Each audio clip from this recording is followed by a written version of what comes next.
একসময় অঞ্চলটিকে দেখে মনে হতো যেন কোনো যুদ্ধ বিধ্বস্ত এলাকা। চারদিকে ধ্বংসস্তূপ, ভাঙা ঘরবাড়ি আর ছড়িয়ে থাকা মৃত গবাদি পশু। অথচ মাত্র 2 দশক পর সেই একই জায়গা এখন হয়ে উঠেছে বিশ্বের জ্বালানি মানচিত্রের অন্যতম গুরুত্বপূর্ণ কেন্দ্র। এটি যুক্তরাষ্ট্রের লুইজিয়ানা অঙ্গরাজ্যের ক্যামেরন প্যারিশ। একসময় যে অঞ্চলের মানুষ টিকে থাকার লড়াই করত, এখন সেই অঞ্চলই বিলিয়ন ডলারের এলএনজি ব্যবসার কেন্দ্র। 2005 সাল ভয়াবহ হারিকেন রিতা আঘাত হানে লুইজিয়ানার উপকূলীয় ক্যামেরন প্যারিশে। ঝড়ের তাণ্ডবে এলাকার 90%-এরও বেশি ঘরবাড়ি ধ্বংস বা মারাত্মকভাবে ক্ষতিগ্রস্ত হয়। ক্ষতির পরিমাণ দাঁড়ায় প্রায় $2.75 বিলিয়ন। কিন্তু সেই ধ্বংসের জায়গাতেই শুরু হয় এক নতুন অধ্যায়। স্থানীয় নেতা মাইকেল ফিউয়েল বলেন, প্রায় 4700 মানুষের এই অঞ্চল এখন যুক্তরাষ্ট্রের অন্যতম ধনী কাউন্টি হওয়ার পথে। কারণ একটাই, এলএনজি রপ্তানি। যে জলাভূমিতে একসময় গবাদি পশু চড়ত, সেখানেই এখন দাঁড়িয়ে আছে বিশ্বের অন্যতম বৃহৎ এলএনজি রপ্তানি terminal Sabine Pass. 5+ star rating প্রাপ্ত দেশের সর্বোচ্চ বিদ্যুৎ সাশ্রয়ী ওয়ালটন এসি স্মার্ট কমফোর্ট এখন নেক্সট লেভেলে। 2016 সাল থেকে এই টার্মিনাল বিদেশে জ্বালানি পাঠানো শুরু করে। প্রাকৃতিক গ্যাসকে -162°C তাপমাত্রায় ঠান্ডা করে তরলে পরিণত করা হয়। এতে গ্যাসের আয়তন কমে যায় প্রায় 600 গুণ। ফলে বিশেষ ট্যাঙ্কারে করে সহজে বিশ্বের বিভিন্ন দেশে পাঠানো সম্ভব হয়। ক্যামেরন প্যারিশে বর্তমানে আরও 2টি এলএনজি টার্মিনাল রয়েছে এবং আরেকটি নির্মাণাধীন। শুধু সাবিন পাসই বছরে প্রায় 2,95,00,000 টন এলএনজি প্রক্রিয়াজাত করতে পারে। কমনওয়েলথ এলএনজি নামে নতুন একটি প্রকল্পের কাজ শুরু হয়েছে। এর নির্মাণ ব্যয় প্রায় $13 বিলিয়ন। পরিকল্পনা অনুযায়ী 2030 সালের মধ্যে এটি বছরে 95 লাখ টন এলএনজি উৎপাদন করবে। এই পরিমাণ জ্বালানি প্রায় 60 লাখ বাড়ির তাপ সরবরাহের জন্য যথেষ্ট।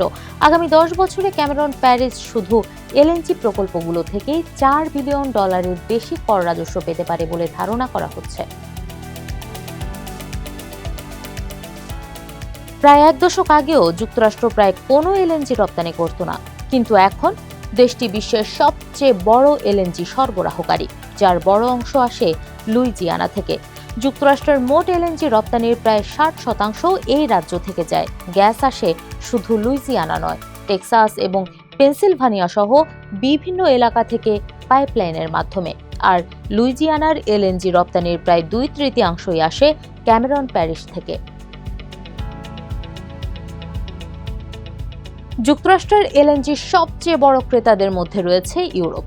2022 সালে রাশিয়া ইউক্রেনে হামলা চালানোর পর ইউরোপ রুশ গ্যাসের বিকল্প খুঁজতে শুরু করে। তখন আমেরিকান এলএনজির চাহিদা দ্রুত বাড়ে। এরপর ইরান ও যুক্তরাষ্ট্র ইসরায়েল সংঘাত এবং হরমুজ প্রণালী নিয়ে উত্তেজনার কারণে কাতারের মতো বড় সরবরাহকারীর ওপর চাপ তৈরি হয়। ফলে ইউরোপ আরও বেশি নির্ভরশীল হয়ে পড়ে যুক্তরাষ্ট্রের গ্যাসের ওপর।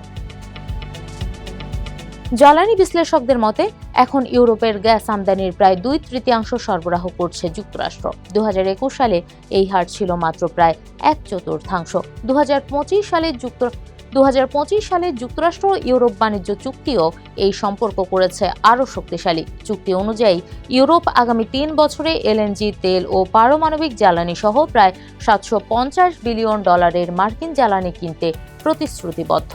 5+ স্টার রেটিং প্রাপ্ত দেশের সর্বোচ্চ বিদ্যুৎ সাশ্রয়ী ওয়ালটন এসি স্মার্ট কমফোর্ট এখন নেক্সট লেভেলে।